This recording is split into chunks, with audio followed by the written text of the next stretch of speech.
बिहार में 2025 विधानसभा का चेहरा एनडीए का कौन होंगे, इस पर सस्पेंस बढ़ गया है अमित शाह के बयानबाजी के कारण।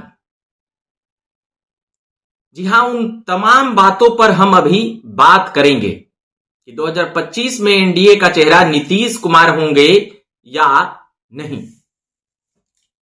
उससे पहले हम औपचारिकता के लिए बता देते हैं कि आप देख रहे हैं झकास भारत और मेरा नाम हुआ रविकांत।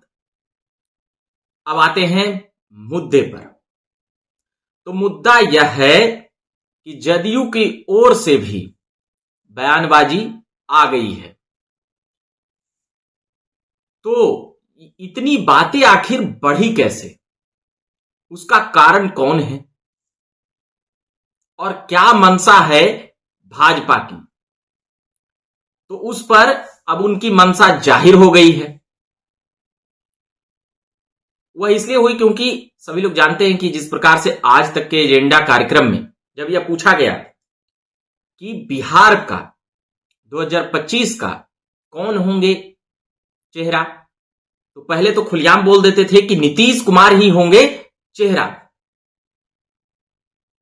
मगर अब पूछा गया कि क्या महाराष्ट्र वाला फॉर्मूला यहां भी लागू हो सकता है क्या, तो इस पर अमित शाह ने पार्लियामेंट बोर्ड को हवाला देते हुए कन्नी काटते हुए नजर आए।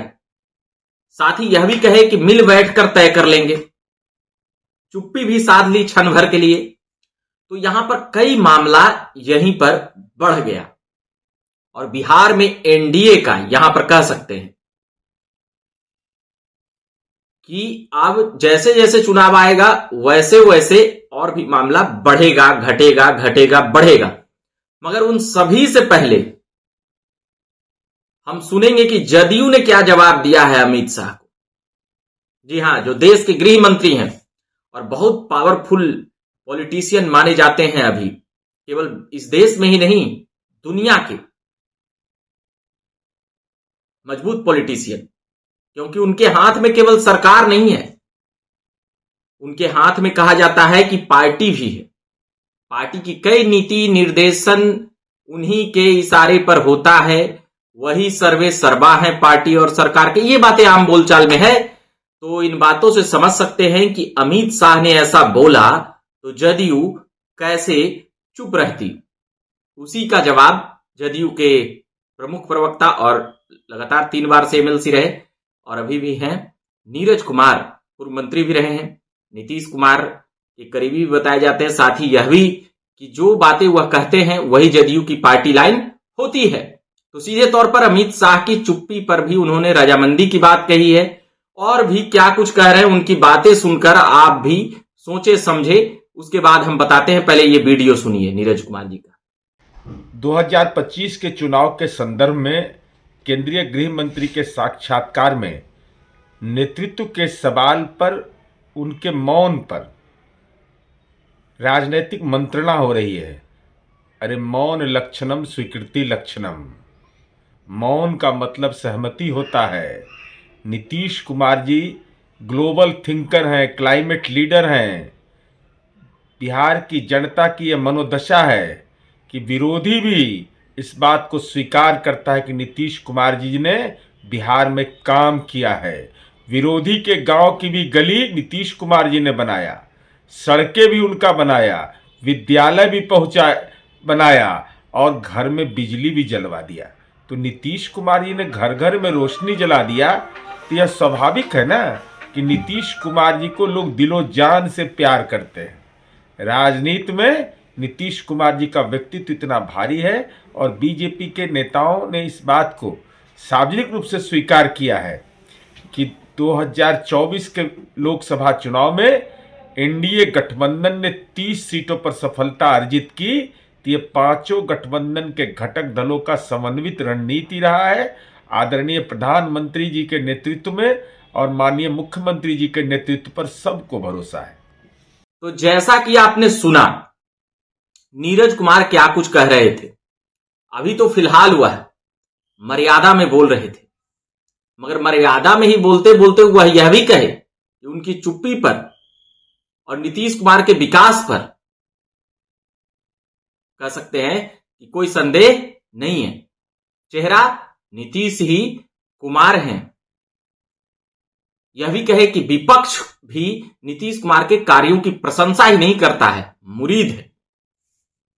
तो अब समझ लीजिए कि जदयू ने अपनी इच्छा तो एकदम क्लियर कर दी, हमको नीतीश कुमार का चेहरा चाहिए, नहीं तो टाटा बाय बाय भैया।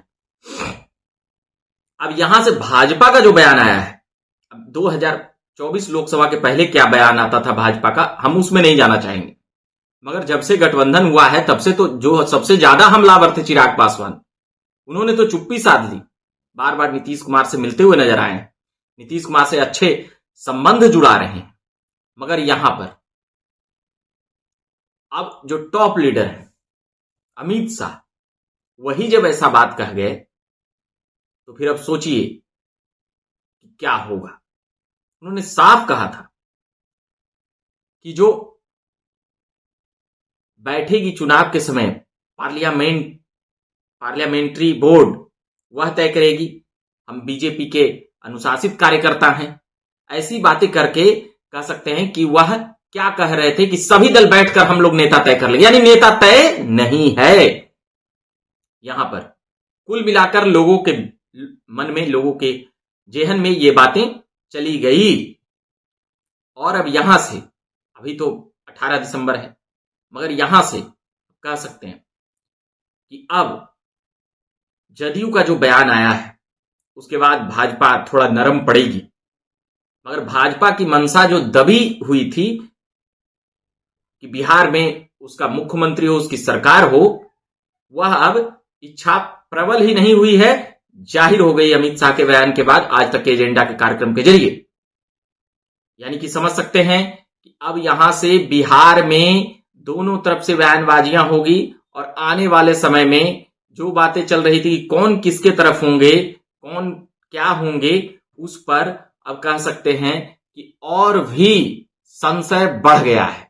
2025 विधानसभा में नीतीश कुमार एनडीए के साथ रहेंगे या नहीं, इस पर भी अब जदयू कब पुनर्विचार कर ले यह कह नहीं सकते हैं। मगर जिस प्रकार से नीरज कुमार का बयान आया जदयू की तरफ से, कह सकते हैं कि वह अभी सामंजस्य बनाता हुआ दिखा, मगर वह इस बात से इंकार नहीं करेंगे जदयू के प्रवक्ता की जिस प्रकार से बयान आया कि नीतीश कुमार के बदले कोई नेता हूं, यह जदयू कभी मंजूर नहीं करेगी।